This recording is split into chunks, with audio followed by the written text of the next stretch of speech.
Hello, everybody. Welcome back to the SOMM TV podcast. My name is Jason Wise. I have my good friend and SOMM TV cast member, Matthew Kaner, on the pod today, and we are going to talk about Rudy and wine counterfeiting. And, Sour Grapes, which is a tremendous documentary, is on SOMM TV right now, and I wanted to highlight that. But also, Rudy got out of prison, and we haven't really checked in on what's going on. So I thought we'd do a bit of a background, talk about kind of how he got caught. And Matt and I have some personal stories with Rudy that we're gonna get into here. Before we do that, I want to say we have some awesome stuff coming on SOMM TV. So in September, we're going to start our Movie Mondays again, where we have wine and food-oriented movies that come out every Monday night. But we also have more drink-alongs coming. We heard you guys. You guys have asked for this nonstop. So Shakira Jones, who hosts Glass for Every Palate, and Jill Zamorsky, who hosts Reading and Drinking, a master sommelier, the two of them have done drink-alongs for a year in Burgundy. And the response was so insane that people have been begging us to do another one. So we're going to do it. It's going to be a year in Champagne, and we've partnered with Vivino so that we can get you guys some wine. So for $100, they're going to drink 2 champagnes, which this is a tremendous deal. Go to vivino.com/SOMMTV. Vivino.com/SOMMTV. And the live drink along is going to be September 27th. But you want to order these wines as soon as you can. There's a very limited number of packs of this. Order those, get ready. There'll be more on that coming. Without further ado, my buddy, Matthew Kaner. How you doing, guy? Rudy. Wrong Rudy. What stadium are we in? We are at Notre Dame Stadium. What up, South Bend, Indiana? I think that's the wrong Rudy. So let's talk. We're going to talk wine counterfeiting, which we've kind of talked a tiny message bit. To you, Rudy. Dude, I have Rudy jokes. You're coming Let's in go. hot. I love it. Let's go. I love it. No, it's good. I think with this Rudy thing, some of you may or may not have seen the film Sour Grapes. Some of you may or may not have read articles on what happened and kind of how it shook the wine industry. Why don't you give me the 10-cent definition on who is Rudy? Yeah. Rudy Kurniawan lived in Los Angeles area, and I intersected with him back in 2005. He basically showed up. He lived in Arcadia. He always spoke about his mom, though no one ever really got to meet his mom. And he was someone who would bring around some of the most collectible wines that got everyone's attention. So he always got invited to parties. He would do crazy shit like fly out lion from the Serengeti to serve at a dinner. I was there. And he had lion some of the meat, or the lion was the server? Yeah, he had one of those cool Lazy Lion NFTs as his server with the awesome chef's coat. Oh my God, you're such a dork.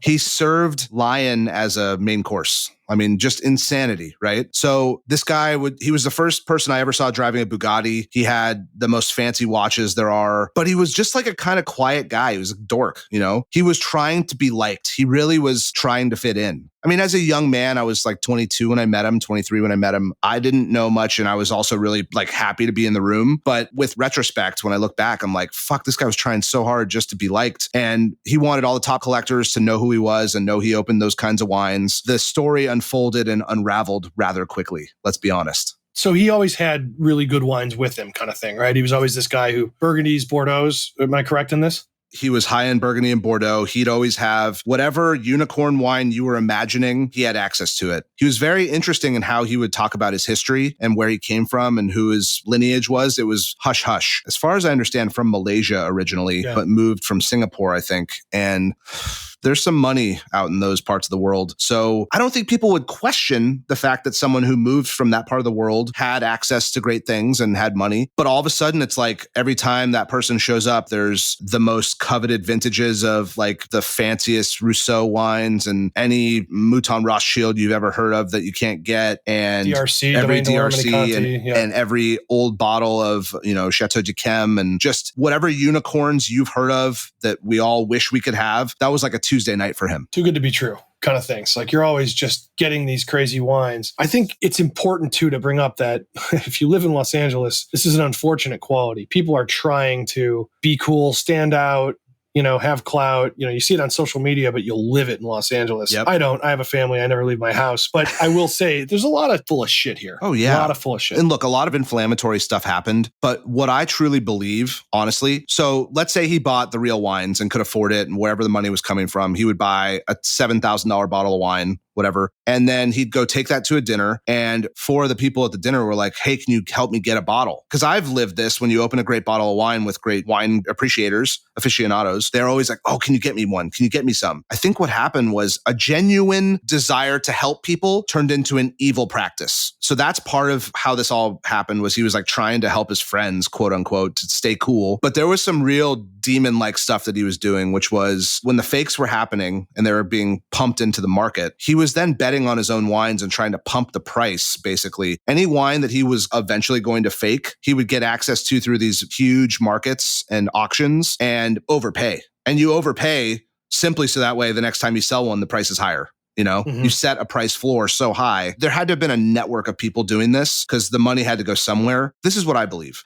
It started off as trying to help friends and then became really evil quickly. That's what I think. Well, I think it also, anytime you're involved in something illegal, or, you find people who are like, how did they get involved in embezzling so much money from a company? Or how did they end up with another family in another town when they already had one? I don't think that stuff happens overnight. I think it happens gradually enough so that that person who committed the crime, they convince themselves that they're not committing a crime. And it just gets bigger and bigger and bigger. It becomes like doubling down on a blackjack table or something. So essentially, how big was he when he got caught? I mean, we're talking about wine counterfeiting, which I don't think prior to this, I mean, obviously it's happening. It's probably been happening for centuries, but how big was it? When you watch the documentary Sour Grapes and you see the FBI photos, when the ring is uncovered, it really begs the question of how did it get to that, right? So there's like formulas, different wines that were being purchased at auction to then flip into, like, if you wanted to make a Mouton Rothschild, he had a recipe written out. If you wanted to make a DRC, he had a recipe written out. He was the go-to guy. And through Acker Merrill auctions, if you were existing in this space of buying, $5,000 unicorn wines and above, like $1,000 to $20,000 bottles,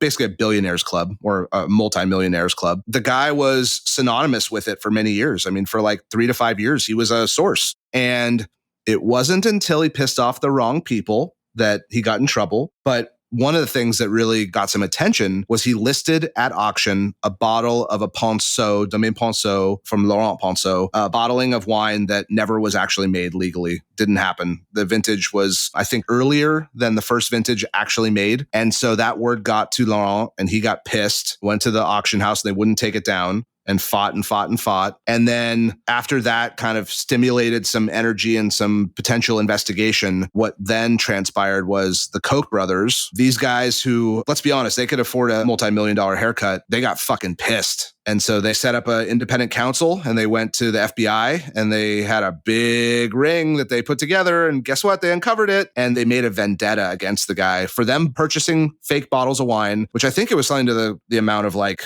I don't know, $7 million or something, like a lot of money. Wow. A lot of money in fake wine. Might be more than that. Imagine. Again, these guys can afford it. They're billionaires, right? But they took it personally. And so they went after him and they won. Yeah, well, I would say you probably don't want to piss off a billionaire. That's probably not a good thing to do. No. So then he gets arrested. And I think the only comparable thing, and though it's a much larger industry, is art forgery. Yeah. People forging Da Vinci or forging Picasso's or, sketches from these artists and stuff like that. So I don't think people to this point had thought about wine as the medium like that, because you always think, oh, wine's to drink. But if you really look at it, wine is also to walk around and show how cool you are, but it's also to collect. There's a number of reasons, but we literally are talking about, in some cases, like $50,000 bottles of wine and more, much more. And I do want to say there's actually a history of counterfeit in the Basque part of Spain, in Rioja. That's why they have the cages they put around the bottles. That's right. To ensure that the labels are authentic. Anti-counterfeiting measure. This used to happen in Bordeaux too, back in the late 1800s. Like pre-phylloxera and right around phylloxera time, after phylloxera, they were trying to ensure their bottles were legit. And so something that happened 150 years ago reared its ugly head again. And someone who had the means and had, unfortunately, the intelligence level to take on a scheme like this. Because let's be honest, there are dumb crimes that people make. Nothing about what this person did was a dumb crime. This was so intricate and so high thinking. I actually gave an interview for a TV show called Evil Genius about him, and they hit it exactly correct. He's an evil genius. He was so smart, and whatever ring network was behind it, because like Banksy's not one person, right? Rudy is not one person. There's no way. So the high level thought process that went into this, like for instance, I'll give a small anecdote, and this is told by someone who experienced it. This didn't happen to me, but I know multiple people who did. One of the most demonic things that Rudy did was he would buy a $10,000, $20,000, $50,000 bottle of wine, whatever it was, doesn't matter what it was. Mostly Bordeaux and Burgundy though. And would take the label off, keeping the authentic bottle intact, same cork, same capsule, everything. And then to test how a sommelier might respond down the road, a wine director of a restaurant might respond, he would just fake the label, only the label, and leave the wine correct. And when you think about this, that was not for profit. That was not to sell anyone. That was solely such a 4D chess move of down the road. R&D. If that wine director, sommelier ever had someone like come sniffing around and say, well, did you ever taste any wines you thought were not real? We all, as the wine community, know when we open a 1944, 1945 Lafite Rothschild, what it might and could look and taste like. But when the wine is faked, you're like, there's no way that wine could be that. That's a different thing. But when the wine seems and is legit, and then the label is the counterfeit, right? Mm-hmm. When just the label is the problem, you might talk yourself into saying, well, no, it actually looks right. It could be right. I don't know. There was a mental chess happening to the person receiving the wine and a 4D chess game on the person faking the label. He was so ahead of it, and the whole thing is so bad. It put into question for years, is this wine authentic now, right? And we're still dealing with it. Oh, totally. In some weird ways, I think it's benefited some wineries. As much as they complain about it, I think wineries like Screaming Eagle and such, and, DRC and all of these things, by implementing all of these anti-counterfeit measures that they've had to implement, chips on bottles, scanning certain types of chemicals in the glass that show up in a certain way, and all this different fingerprinting, some stuff they don't even tell us. Right. It's also made it more sought after. It's done this interesting thing to be like, it's provable certificate of authenticity type of thing now that it's just given them, I'm sure they would very strongly disagree with what I'm about to say, but some much needed PR.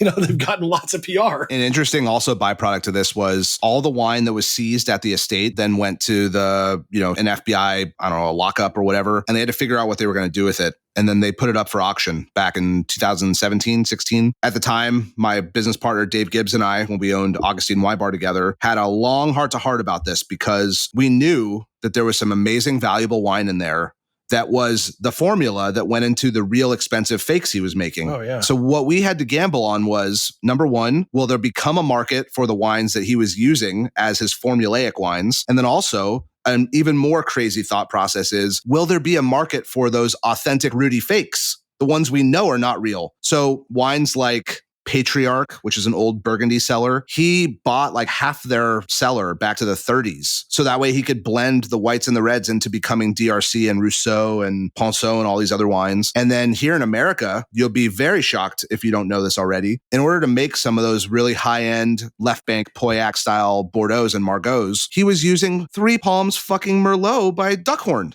That was the main wine. So I can't tell you, the Three Palms Merlot market has just gone out, through the roof. And so if you own stock in the Duckhorn company, good on you. Publicly traded, baby. Not to editorialize too much, but does this point out that 50% of wine is just total fucking bullshit? Or does this point out that people are people? Because that's the one problem. Check. Yeah, okay. So I hate to say this. I mean, it's like some people will stand in front of a Jackson Pollock at the art museum and they'll go, my 9-year-old or my 6-year-old could paint this. Other people look at it and they go, this is one of the most complex things made by an alcoholic genius who was tortured and at a time when beatnik stuff was happening. And so there's two perspectives on that painting. Yep. And I hate to admit it to all listeners, wine is like that too. And it's, this problem of what is art and is this art and should this be art? And that should be applied to wine. Is this wine? What's its purpose? That's such a tricky thing. If Three Palms is the base wine for some of the most expensive wines, that means one of two things. Most people don't know shit about wine, or most wine is total bullshit.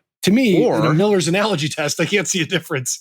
Yeah, may I add another angle, which is Three Palms Merlot is that fucking good and undervalued. Now, I like that better because that is more positive and wonderful. And I have never had Three Palms wine. Oh, dude. If Duckhorn wants to send me some, I'll drink it. At Augustine, we used to buy every bottle we can get our hands on back to the early vintages of it. And I mean, I'm an 83 birth year. I drank a lot of 78, 82, 83, 85, 88. If y'all out there can get your hands on a vintage bottle of Three Palms Merlot from Duckhorn, it's probably going to run you a couple $100 now. It used to be cheaper. It's going to be worth every cent. It is magic. Well, so, I mean, but again, this also points out that if Rudy was doing this with that wine unexpectedly, he knew his shit. Correct. The R&D you talk about of bringing in a fake label and saying, okay, blah, blah, blah. I've had many conversations conversations off the record with Rajat Par about Rudy and about the wines of Rudy. And Raj is the best naturally / learned Burgundy taster that I've ever met. And I've on seen the planet, it. probably. I'm not alone in the Alan fact. Meadows and Raj. Interesting. I think with Raj, though, he's very open to the fact that most blind tasting is to stump you or to screw you up or to whatever. It's never like a learning thing, which is why he loves it. Why people who do blind tasting do it. You don't do it to go, oh, look how big my proverbial,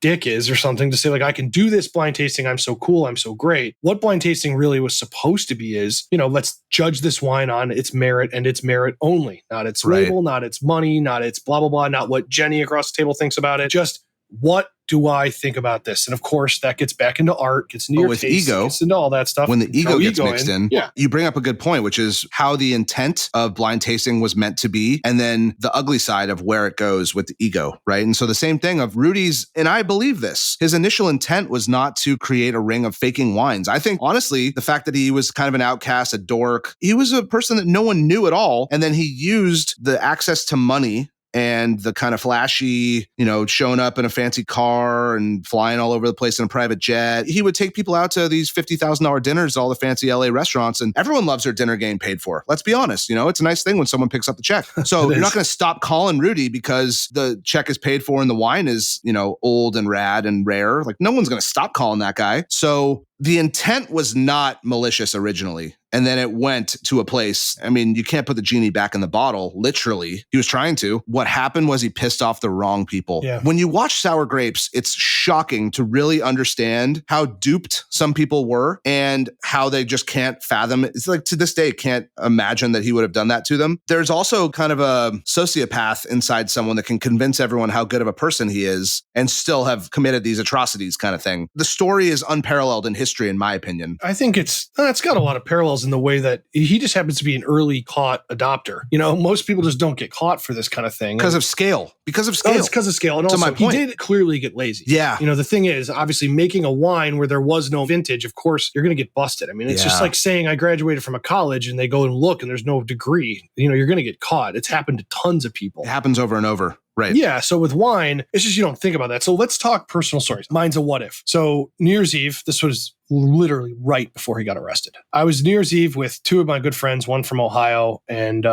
his wife, my wife. We were at Mozza, and it was New Year's Eve. And everyone's exhausted. Yep. And so we're drinking wine and blah, blah, blah. And so then this offer comes up to go join Rudy and a bunch of other drinkers, an importer for Rosenthal wine. I'll keep some names out of this. But everybody was going to go to this person's house and drink wine. And Rudy was there. And so the motivation to go there, it was already like 1 a.m. My wife was dog tired. Everyone was exhausted. And so we were like, all right, he's going to open up wines from the 40s and 30s and 50s and whatever. So I wanted to go. Of course. But the girls were exhausted. And so we made a decision not to go. And I think it was like right after this, he gets busted. And I was so bummed that I didn't go and drink this fake bullshit wine. Well, and dude, I'm still bummed that I said no to this. You would have had some real wine. Yeah. And please, everyone listening, understand, he didn't just bring around only fake bottles. The part of the 4D chess match here is he was watching how everyone was evaluating and reacting to the wines to see how long he can get away with it. Right. It's so evil. So let's hear some of your stories about him. What kind of guy was he from your perspective? And when did you meet him? Give me some stories. Yeah. So back in 2005,